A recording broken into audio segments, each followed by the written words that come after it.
PM Modi को राजस्थान में डर सताने लगा है। तभी तो वहां पर अलग अलग पैंतरे जो चुनाव से अलग है वो अपनाने लगे हैं। तो कभी ईडी के छापे तो कभी उनके जो खड़े उम्मीदवार हैं वो जनता को भ्रमित कर रहे हैं।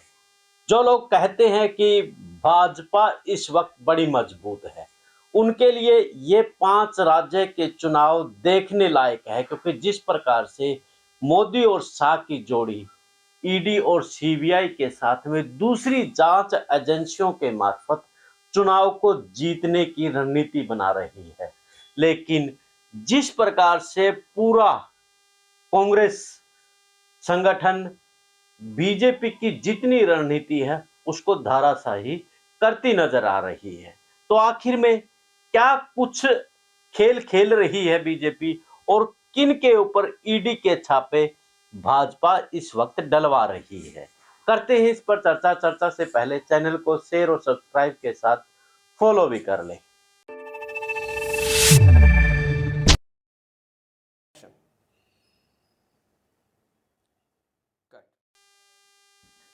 सभी को नमस्कार, राम राम। मैं कुलदीप खंडेलवाल, द विश्व प्रेम न्यूज और हरियाणा न्यूज फ्लैश। राजस्थान के चुनाव को महज 1 महीना बाकी है और ऐसे वक्त में ईडी और सीबीआई के छापे लगने लगे तो समझ जाइए कि कहीं ना कहीं भाजपा चुनाव में हार रही है।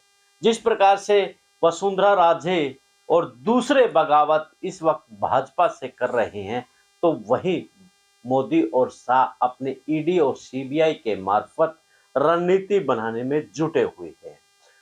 आज सुबह आज सुबह जिस प्रकार से ईडी के छापे कांग्रेस के प्रदेश अध्यक्ष के गोविंद सिंह डोटासरा के लगे और उसके साथ में निर्दलीय विधायक थे जो कि कांग्रेस में शामिल हुए थे, ओम प्रकाश, उसके भी घर छापे मारी की गई।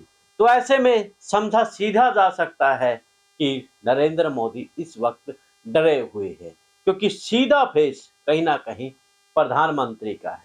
खड़गे इस बात को लेकर के भी कह रहे हैं कि अब देश के पीएम है, हर जगह सीएम का फेस मत बनिए, लेकिन हर जगह सीएम का फेस बन करके प्रधानमंत्री चुनाव प्रचार कर रहे हैं। तो ऐसे में फिर तो उसकी साख का सवाल तो बनता ही है।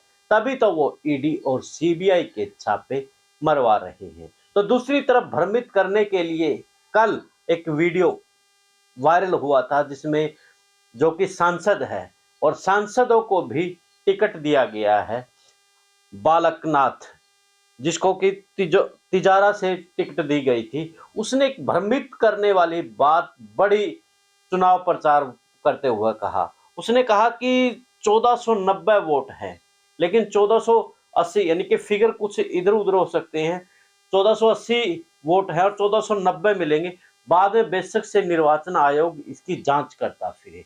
यानी कि एक तरफ तो इसमें संदेह ये दिखाने की कोशिश है कि ईवीएम सीधे तौर पर हैक हो रही है, ईवीएम के मार्फत भाजपा जीत रही है। लोग वोट डालने जाएंगे तो जाएंगे कैसे, क्योंकि पिछले दिनों भी एक सांसद का एक वीडियो वायरल हुई थी, उसने भी कहा था कि आएगा तो मोदी ही, आप कहीं भी वोट डालने जाएगा तो बीजेपी आएगा ही, मोदी। तो इस प्रकार के जो भ्रमित पोस्ट हैं वो कहीं ना कहीं लोगों के अंदर एक भ्रम पैदा कर रहे हैं। उनके दिमाग में यही जा रहा है कि कहीं ना कहीं ये मशीन सेट है, हम कहीं वोट डाल ले, डलना जाकर के बीजेपी को है। यानी कि जो कांग्रेस के समर्थित हैं या दूसरी क्षेत्रीय दल जो भी जिसको वोट डालना चाहता है, वो कहीं ना कहीं थक हार करके घर ही बैठ जाएगा कि जाना तो वोट बीजेपी को, हम क्यों बीजेपी को वोट डालें। तो इस प्रकार का एक बीजेपी नैरेटिव तैयार कर रही है ताकि लोग वोट भी डालने ना जाए। ये बात सोशल मीडिया पर अब खुलकर लोग बोल रहे हैं, जिस प्रकार से बालकनाथ ने अपनी बात कही है। तो एक तरफ ईडी और सीबीआई द्वारा छापे मार करके मनोबल नेताओं के गिराए जा रहे हैं, तो दूसरी तरफ जनता को भ्रमित किया जा रहा है। तो ऐसे में क्या राजस्थान, मध्य प्रदेश, तेलंगाना, मिजोरम सहित 5 राज्यों में भाजपा चुनाव जीत पाएगी, जिस प्रकार से इस तरह के हथियार बीजेपी ने अपनाए हुए हैं। खैर, आप भी अपनी राय दीजिए। जिस प्रकार से ईडी और सीबीआई के मार्फत चुनाव जीतने की जुगत में लगी हुई है भाजपा, क्या उसमें सफल हो पाएगी या नहीं?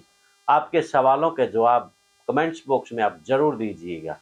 देश और प्रदेश की खबरों के लिए देखते रहिए द विश्व प्रेम न्यूज और हरियाणा न्यूज फ्लैश। अब मुझे दे इजाजत, मिलते हैं एक नए वीडियो में। जिंदाबाद।